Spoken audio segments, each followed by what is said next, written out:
this is in a major update in the IDBI Bank stake sale saga. An old bidder seems to be back in the race. Vishwanath Nair, who's picked up those exclusive details from his sources, joining in to tell you who that is. Vishy, what are you picking up?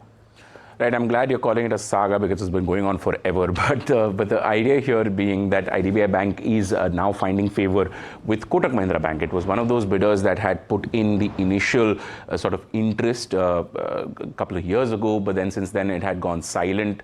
The wide belief was that the race was actually a two-person race. There was going to be Fairfax Financial, which is the Prem Vatsa-owned company, as well as Emirates NBD, which is, of course, a West Asian bank that is looking to buy a banking franchise in India. But now, of course, Kotak Mahindra Bank has entered the race, and quite aggressively, if I may say so. What our sources are telling us is that Kotak Mahindra Bank's representatives have been having detailed discussions with representatives from the government side, their advisors, trying to put together a bid. Right now, of course, the due diligence process is going on, and the due diligence process will get completed very, very soon.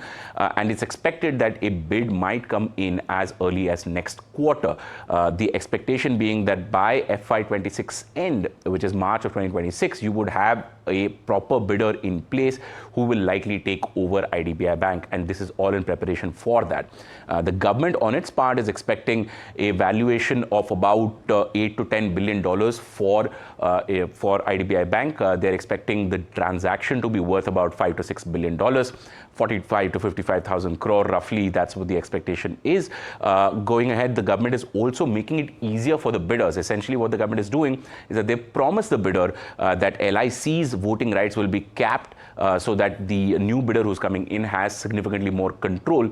This is being done so that there is some amount of ease for the new bidder to come in and continue to own IDBI Bank. Because even if the 60.72% stake is sold to the new bidder, the government and LIC together still own a little over 34% or close to about that. So there's a need to introduce this voting rights cap. That is also an important development. Of course, Kotak Mahindra Bank back in the race. That's the story.